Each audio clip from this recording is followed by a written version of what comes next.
Hello beautiful soul! Welcome back to my channel. This is Meisha Ame from Japan, Capricorn Kabayan. This reading is for you. Tao na nakakonect kay Capricorn. Hindi ko na i-explain dahil palagi naman natin to ginagawa. This is general reading tayo Capricorn na kunin mo lang sa'yo at itapon ng hindi naman para sa'yo. Maraming salamat muna sa akamang subscriber, new subscriber, cross-watcher, as mga bago pasok yan. Welcome na welcome kayo sa bahay natin. Kung gusto nyo ng personal reading at energy nyo lang talaga ang sumako natin, all the details po is nasa baba po ng video na ito. Tandaan nyo, connection nyo, hindi lang sa boyfriend, girlfriend, asawa, okay? Tingnan natin. Pag hindi nag-fit, wag nyong ipilit. Tao na ako na kay Capricorn. Anong nararamdaman mo kay Capricorn?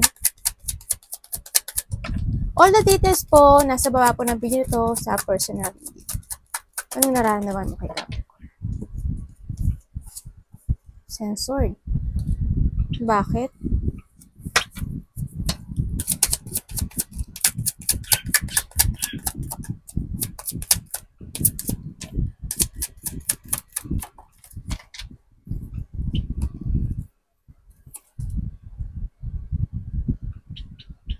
Okay. Ang nararamdaman niya sa'yo, Capricorn, you're the person na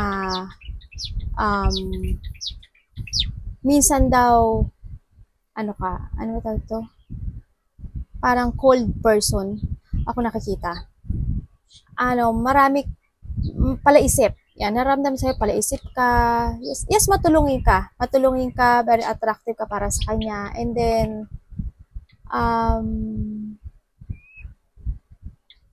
nararamdaman parang, kung may nagbabago, parang iba ka. Yun ang tingin sa'yo, parang iba ka. Ganon. Nandun yung situation na very confident ka sa mga gagawin mo at saka confident ka sa mga sinasabi mo. Yun ang nararamdaman niya sa'yo. Pero minsan, very cold person. Yan, maraming iniisip, may mga sitwasyon na hindi mo kaya agad desisyonan, nag-iisip ka pa muna, ganyan. Siguro nga, dapat lang din naman yun, no, sa nakita ko dito. And then, hindi ko lang masabi kung bakit parang, iba ka raw. Parang iba, nag-iiba or na, parang iba ka. Siguro hindi ganun ka, siguro may gusto siya, may gusto ka, na minsan hindi nakifit, baka ganun ang sinasabi niya. Ganun kasi nakita ko sa kanya. Minsan, siguro may doubt, siguro may mga napag-uusapan kayo minsan na nagda-doubt ka, na hindi mo agad siguro madesisyon at pag-iisipan mo muna. Siguro may mga plano siguro kayo pinag-uusapan, tapos hindi ka agad nag-okay. Yan. Siguro yung thinking muna. Pinag-iisipan mo muna siguro yung situation. Kaya siguro ganun ang nakita ko dito. Yun.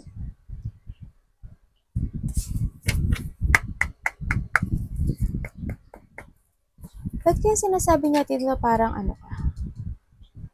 may sarili kang decisions in life? Parang kung ano yung naisip mo at ano yung sinabi mo, yun. Yun ang nakikita ko sa dito. Yun ang sabi niya. Anong intention mo kay Capricorn?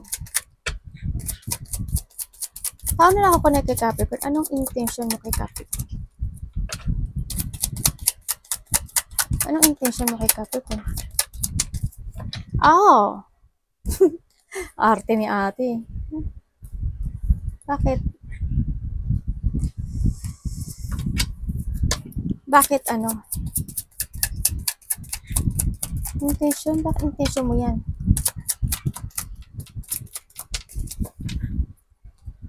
May third party, iba, no? Nagkaroon kayo ng separation dito. Ang intention niya sa'yo,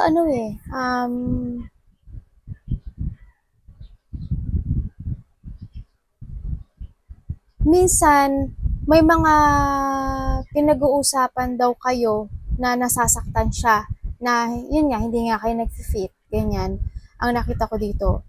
Yung intention niya sa'yo is, you are my lovers and friend, ang sinasabi niya sa'yo, dito. Ang nakikita ko sa kanya, hindi rin siya ganun Capricorn na palausap sa'yo. Sa nakikita ko dito. Hindi siya totally open. Ang nakita ko, parang ikaw, ganyan. Parang ikaw din. Hindi kayo open talaga sa isa't isa. Ang nakita ko. Pero, handin yung couple. Handin yung pagiging couple yung dalawa. Yan nga, friends and lovers nga kayo, kumbaga. Handin yung you support each other or maybe isa sa inyo, sinusuportahan nyo yung isa, ganyan. Andun pa rin yung collaboration sa iba sa inyo. Andun pa rin yung may pag-uusap sometimes, ganyan. Ang nakikita ko dito, intention niya is may mga situation na ano tawag ito? May mga gusto kasi siyang gawin. May mga, Capricorn siya yung tao na may ability siya na kaya niyang solusyonan at kayang gawin yung mga bagay-bagay or vice versa tayo Yun ang nakakita ko sa kanya. Kaya minsan, siguro may mga gusto siyang idea, may mga gusto siyang sabihin sa'yo, pero hindi nagtutugma sa gusto mo, maaring ganun nakita ko. Intention niya sa'yo ganun. I want an open communication pero parang hindi kayo nagkakasundo or hindi nag-uusap. Yun ang nakita ko dito. Pero you are my friend and my lovers. Ang gulo, no? Pati ako naguluhan sa inyo Bakit ganun? Suportahan lang, ganyan. No? Siguro nga, suportahan lang. If you are, baka married na kayo or either isa sa inyo is meron, nakita ko. Yun. Tingnan natin anong action nito sa'yo. Anong action? Kunin nyo lang yun sa inyo, ha? Tandaan nyo, hindi lang sa asawa at sa lovers to, ha? Baka magulang nyo to. Tingnan natin, anong action? Bakit? Bakit?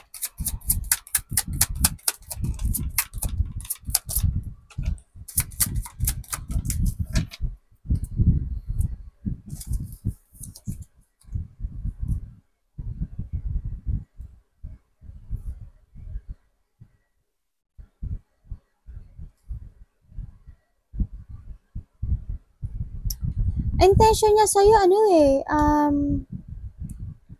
action pala. Action niya sa'yo, andun naman yung, you are family You are family, pero, isa sa kasi sa inyo, lumalayo, umiiwas, no? Sa nakikita ko to. May mga kahilingan or may mga, nagiging emotional actually, ang isa sa inyo. May mga ginugusto or may gusto na hindi siya, na nag-shattered Yun nakita ko dito. May gusto siyang sabihin sa'yo pero hindi niya masabi. May mga gusto siyang mangyari pero hindi niya masabi. Either ikaw yung lumalayo, Capricorn, or siya. Ang nakikita ko dito. Maring gusto niyang ayusin yung lahat when it comes sa inyong relationship or sa family niyo, pero isa is palayo. No? Isa is hindi nagugustuhan, maaring hindi nagtutugma, yun nga, tulad ng sabi ko, hindi nagtutugma yung mga kahilingan ng bawat isa sa inyo. Kaya ang nagkakaroon sa inyo is nagkakaroon ng division, nagkakaroon ng boundaries, kumbaga. Hindi naman gano'ng kalaki, pero may boundaries ang nakikita ko dito. Nagkakaroon ng sadness, actually may sadness, and then yung may na problema sa pera, ang nakikita ko dito. May mga may mga situation na nagkakaroon ng dissatisfaction talaga dito sa sitwasyon niyo. Bow. Ito lang. Tingnan natin. Capricorn, anong nararamdaman mo sa tao nito? May mga nag-unfulfilled na situation sa inyong dalawa. Kulang talaga sa inyo ng pag-uusap, ano? Anong nararamdaman mo, Capricorn, sa tao nito? Anong nararamdaman mo sa tao nito, Capricorn? Thank you.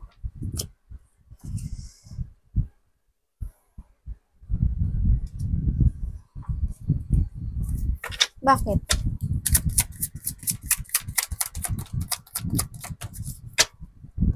Thank you.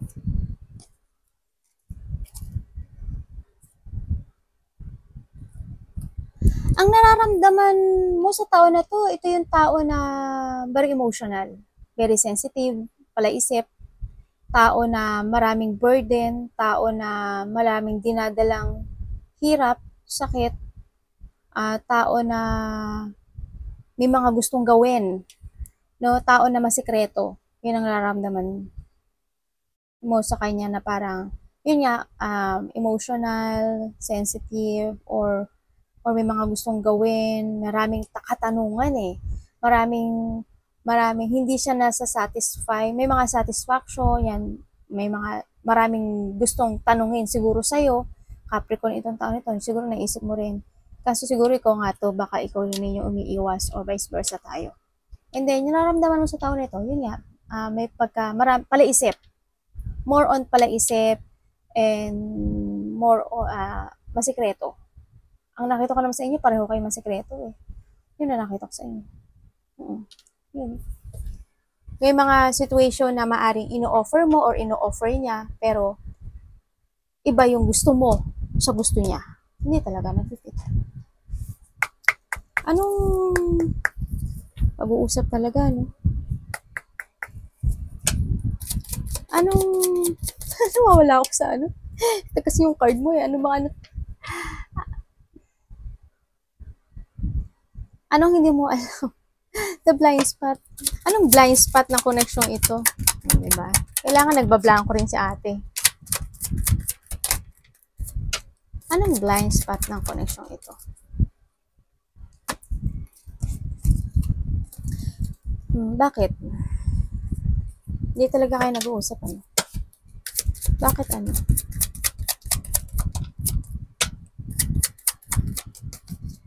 Nagkakaroon ng option kasi sa inyo eh, no? Sa nakikita ko dito. Ang hindi mo alam sa connection ito, maaaring ikaw to or siya. Yung isa dito, yun nga, hindi ganong, walang pag-uusap, ayaw makipag-usap, no? Andun din yung part na may lungkot inside, pero sa labas, ipinapakita niya na okay siya sa nakita ko dito. And then, mayroon din tao ako nagsisinungaling dito. May mga lihim, may mga sitwasyon na hindi sinasabi, may mga sitwasyon na gustong gawin, pero hindi magawa or hindi madesisyonan. May mga sitwasyon na hindi madesisyonan or hindi ma-actionan. Yun ang nakikita ko dito. May tao dito na weak, napanghinaan na loob, ang nakita ko dito. May tao dito na nakokontrol ng situation. Yun ang nakikita. Na namamanipulate ng sitwasyon. Or siguro go to the flow or something ganyan ang nakikita ko dito. Yung iba sa inyo. No?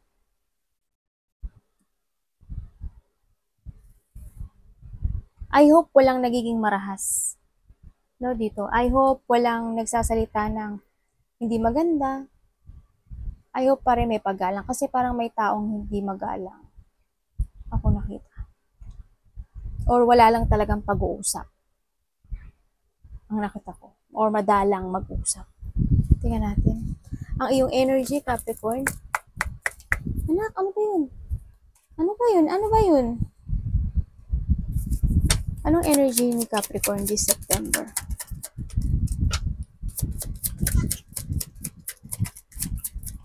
Onesang. Onesang, abo na yun. Energy. Bakit?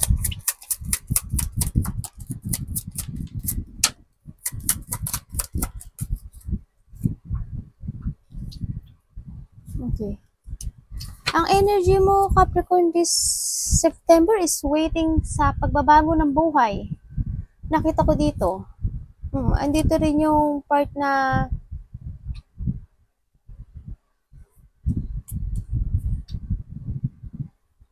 There's an attraction. Energy mo rin, parang, there's a bonding when it comes sa tao na mahalaga at attract sa'yo. You're waiting for when nagwo-wait ka na nagwo-wait ka na magkaroon ng pag-uusap or magkaroon ng bonding sa inyong dalawa. Ang nakikita ko ito. And waiting for the help, waiting for speak, waiting for pagbabago, waiting for, ano ba to? Parang ganun. Parang harmony. Harmony and togetherness. Ganyan. Ang nakikita ko. Yun ang energy mo this day. Yung tao na mahalaga sa'yo, na naghihintay ka sa kanya na siya yung umaksyon. No? Ang nakikita ko dito. Ay, tingnan niya ano ko, oh. Kaya hindi ako makagalaw gaano eh. O, nag-away pa sila, oh. Ito kasi buskredo din to, oh. Ito, oh. Mabuska tong dilaw na to, eh. Anak, babanga mo na. Diyan kayo magtalo. Tingnan natin ang iyong advice. Universe, ano pong advice? Yung kay Capricorn.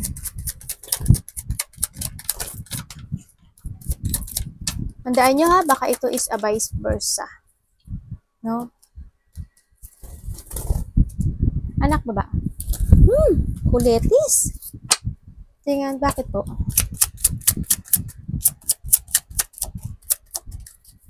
May problema ba kayo sa pera? Trabaho? Advice is, kailangan mo daw balansehin yung pera mo, relationship mo, at yung pat mo.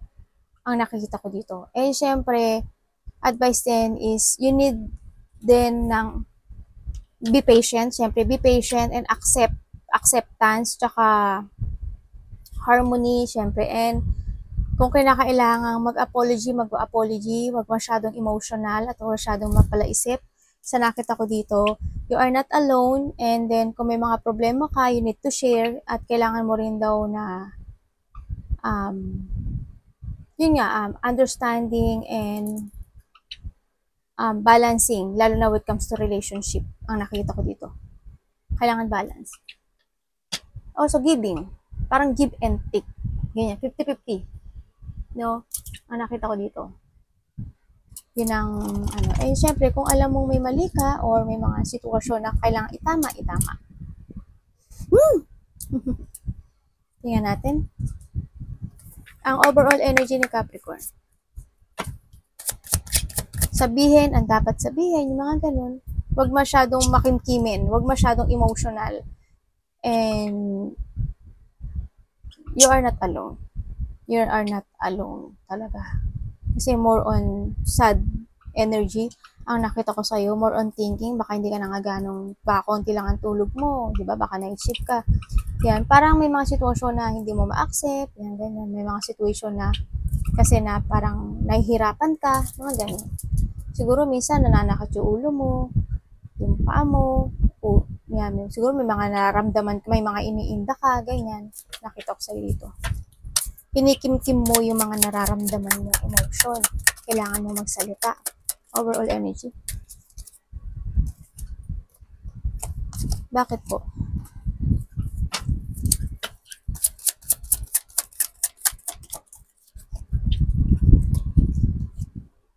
Thanks. Ang overall energy mo this September is pagod. Mga responsibilidad, problema ang nakikita ko sa'yo. Yan. Siguro problema sa trabaho, problema sa maaring sa karelasyon, yan, o kung ano man yung problema. May mga burden, may mga struggle and problem ako nakikita sa'yo. Sa ngayon, napanghihinaan ka napanghihinaan ka sa sarili mo. Nawawalan ka ng plano at hindi ka nakakapokus sa mga plano mo sa buhay mo. Nagkakaroon ng delay sa'yo, makakaramdam ka rin daw ng katamaran. And yun nga, anxiety, impatient, yan. May mga sitwasyon na gusto mong madaliin, pero hindi naman kailangan, no? kailangan talaga na you need to be very patient. May mga sitwasyon na yun, hindi ka makapokus, hindi mo ma-actionan, napanghihinaan ka ng loob, nakakaramdam ka ng pagod, you're stagnant, parang may situation na napoprostrate ka sa mga burden or mga problema or struggle na buhat-buhat mo or kinaharap mo sa ngayon. Ngayon nakita ko sa yung overall energy mo. More on pagod. Tingnan natin. Ano pwede ko malaman po sa connection ito? Sa connection ito. Ano dapat namin malaman?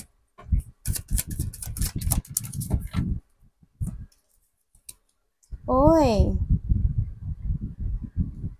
Meron daw tao dito na you have a guardian. Maaring may nawala na mahal mo sa buhay, either pet or mahal mo sa buhay, na nagbabantay daw sa'yo. Iba sa inyo siguro, siguro may mga alaga kayong hayop or bibili kayo ng hayop.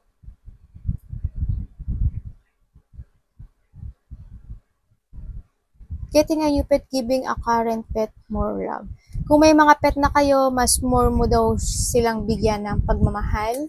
Or kung wala naman, siguro nag-iisip kayo na bumili kayo ng pet, ganyan, kung ano man pet yan. Message. Either ikaw or siya.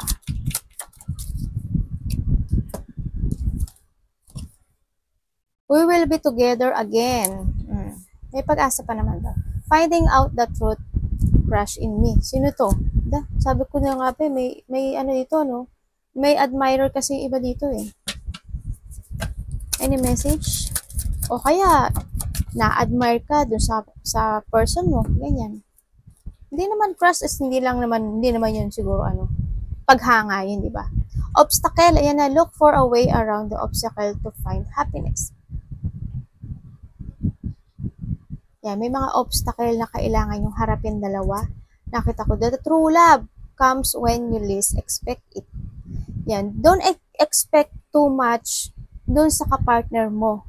Kasi, the more na nag-expect ka, the more na ma-hurt ka. Kasi, yung expectation mo is hindi mag-fit sa gusto niya. Diba? If you less yung expectation na yun, mas more magkakaroon ng matagal na relationship. Diba? Yun ang nakita ko ito. Tsaka yun daw ang tinatawag na totoong pagmamahal. Arigatou namaste, God bless.